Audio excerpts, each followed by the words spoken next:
Welcome to Mishna study, Masachat Sheviit, Perek Bet, Mishnah Bet. In this Mishnah, we're going to speak about things that are allowed to be done in the field all the way up until Rosh Hashana. Right? So we see you're not allowed to plow up until, either Shavuot or Pesach, depending on if it's an orchard or a field of grain. Or here we're going to speak about things that you're allowed to do all the way up until Rosh Hashana. And what are they? Mezabelin u'ma'aderin b'mikshayot u'ma'milaot ad Rosh Hashana. Right, so you're allowed to go ahead and be mezabel. You're allowed to actually manure, right? It's actually using fertilizer, and you're allowed to fertilize the field with manure. Ume'aderin is to literally hoe the field. So actually pull this because we're not all farmers over here. So you see they actually take a pile of fertilizer, manure, and they use it to fertilize their field. That's the top left. The picture on the right is a person, hoeing. That's you're allowed to do it in mikshayot and midlaot, right? Again, we said in the last Mishnah, it's a place, a field for the gourd and the squash, all the way up until Rosh Hashana.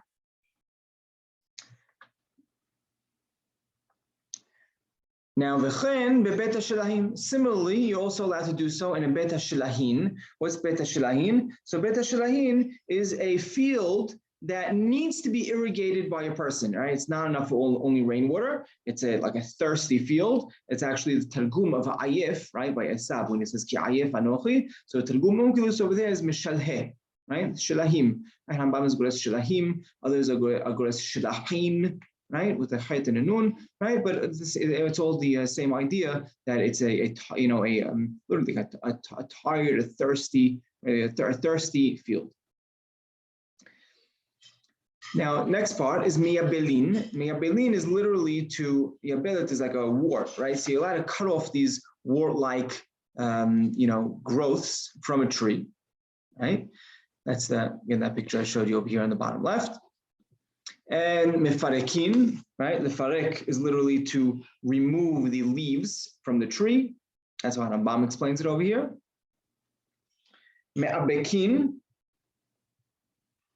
Right, me'abekin is to spray it with some type of avak, right, with the dust, right? So this would help some trees. Me'ashenin is literally to go ahead and provide, put smoke underneath. This would be their fumigation process, right? So it'll actually, kill or push off some of the bugs and the worms from the trees. You'll have to all do all these four items also ad Rosh Hashana, all the way up until Rosh Hashana. Rabbi Shimon comes and says you're even allowed to go ahead and remove the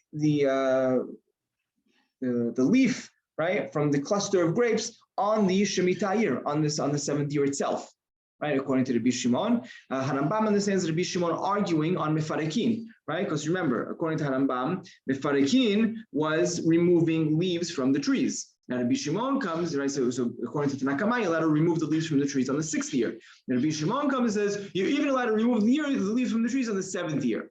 Right, and over here, Rambam says en halacha Rabbi Shimon, and that's how he's posek in the Chibur. Other people don't understand that Rabbi Shimon is arguing. Actually, Rav Hai Gaon says that Rabbi Shimon is not arguing on Tanna Kamma, and he's posek like Rabbi Shimon, that you're allowed to go ahead and remove this. But like we said, according to Rambam, it's a machloket, and halacha is not like Rabbi Shimon.